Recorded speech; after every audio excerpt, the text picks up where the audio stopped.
welcome back to my channel. Today I'm going to be doing the Cosy Christmas book tag. I cannot remember who created this, but I will be tagging them in the description below, so be sure to check out their content and maybe even do the challenge as well.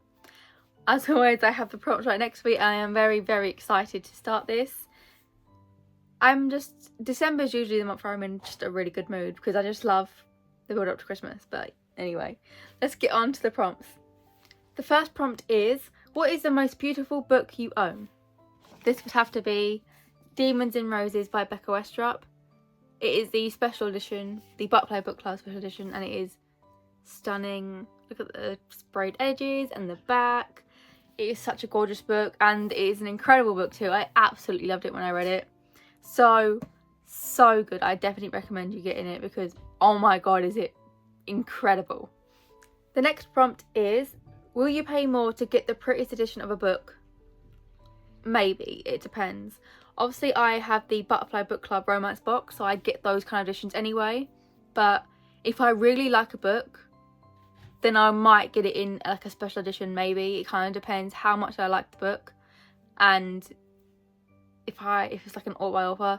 So for example, if Holly Jackson did a really nice special edition of, I don't know, The Reappearance of Rachel Price or Five Survive, actually, because I want a special edition of Five Survive, I will probably buy it, most likely. So yes, actually I don't know if there's a special edition of Five Survive, so if there is, please let me know because I really want it, if there is one, because it's just a must, really. That's all I can say.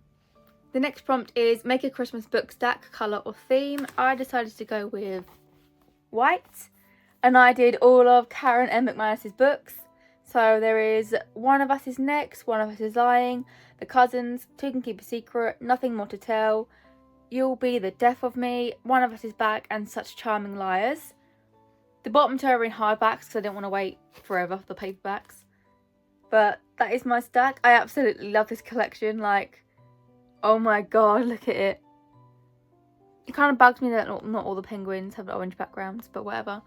But honestly, this is such a good collection. Like, I will 100% recommend every single one of these. I've loved them all, and I'm very excited to have a next book whenever that comes out. So yeah, I don't know when it's coming out because I'm assuming she'll be doing another one, but I'm very excited for when and if there is another one. The next book is, what book makes you feel warm and cozy? I did more than one. I did the Aces in Love trilogy. And this makes me feel warm and cozy because I'm asexual, so I really loved enjoying reading these about asexual people, like, and their experiences and just how they navigated it, telling people, not that you have to obviously, but how they told people, how they built relationships over it, all that kind of stuff. So I really liked it, and this one is the same. She's asexual, but she's also got like a chronic illness. I'm also disabled, so I really liked reading this one too. It was really just refreshing to read about someone. It wasn't going for the same thing as me because we don't have the same thing, but the kind of reaction she had from some other people about her being disabled, saying her just to get over it, etc. Like, I've had that, so that was really nice to like connect with. And the same with this one, she's also asexual. And this is a sapphic one, which I loved so much. I just love this trilogy. It's so nice. Especially, it is a really nice romance series to read anyway if you like romances. But I especially recommend it if you are asexual or on the asexual spectrum, because this is, I loved it so much. It's so sweet. It's so cute. And I felt really seen and heard. The next prompt is, what is the longest book you've read? I don't know if this counts because it's technically a trilogy into one book, but I don't think I really have one singular book that is really long. So this one, I know it's all, I know it's a trilogy, but it's 946 pages altogether for all three. So technically it's one book. Technically it's 3 books in one. So I'm counting it as my longest book I've ever read. I read this years and years ago. I might reread it one day because I remember really liking it. It is a very hefty book though, so maybe I'll buy the trilogy separately because this is it's literally, the spine is terrible because of how chunky it is. You literally can't help but break it, so I might buy them separately. But yeah, this is my longest book I've ever read. I love it. I really, really love it. So, and it's gorgeous too. Like, look at all those butterflies. Very, very cute indeed. But yeah, that was my longest book. The next prompt is, what's the ugliest book you own? I feel bad. I don't think I have any ugly books. I don't think. I feel bad saying any of them are ugly because that's just rude to, like, the artist who did the covers, the author, I guess, as well. So I don't know. I don't want to just pass it off, but I don't have any ugly covers. I don't think anyway. Unless, I don't know. I'll go have a look and see if I can find something. So I picked one, and this isn't really ugly. I just think it's very empty and bland, which is Matched by Ali Condi. I still want to read the trilogy, but I just think it's kind of just bland and empty. Maybe there's a reason for it. Maybe there's a reason in the book why it's like this, but I don't know. It's just very empty, very bland again.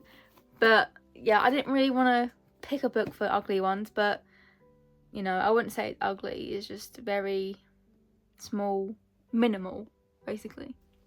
The next prompt is a book set in winter or a book that gives you the chills or has dark themes. I don't think I have any books that are set in winter, not that I remember anyway. And so I picked a book that has dark themes / gave me the chills, which is Sweet Little Lies by Karen Nordin. This is because throughout the whole book, like, you're told, you know, she's but she's trying to figure out who her sister's killer is, because she doesn't believe it was her ex-boyfriend, well, at the time boyfriend, but now ex-boyfriend. And just the whole thing is like, you get so engaged in it, and there are some things in there that are like, wow, like, I was not expecting that. Like, you get goosebumps and everything. Like, the way it's executed is incredible. Like, I really, really enjoyed it. And the dark themes is like, I can't really explain it without giving too much away, but obviously in a thriller there's like murder and dark things going on too with certain characters. That's all I can say. But this is a really, really good thriller. Like, this is definitely one of my absolute favourites. So I will always recommend this thriller when someone asks for a thriller back, because this is incredible. Like, I was so shocked at the ending. Like, I was not expecting that at all. So, a really, really good book. And the last prompt is, for the rereaders out there, are there any books that feel like going home? I don't really reread books at all. So, unfortunately, this isn't really a question I can answer, because I don't typically reread books, because I, for the most part, can't remember what happens. There's no point in me rereading it. I've tried to reread books before, but it just didn't end well. Like, I tried to reread a book series that I loved when I was younger, and I just couldn't get into it, which was really heartbreaking. I've tried to reread a couple of others, and I just can't do it. Like, I reread a bunch of Jacqueline Wilson books, and I just couldn't get into them. I know it's technically for kids, but I thought the nostalgia would help me get into it, but it just didn't. So I just don't think I'm a rereader, unfortunately. So for me, there are no books that feel like going home, because I just don't reread books. And those are all the prompts. Thank you so much for watching. Please like, comment and subscribe. Don't forget to hit the bell notification to get notified when I post, and I'll see you in the next video.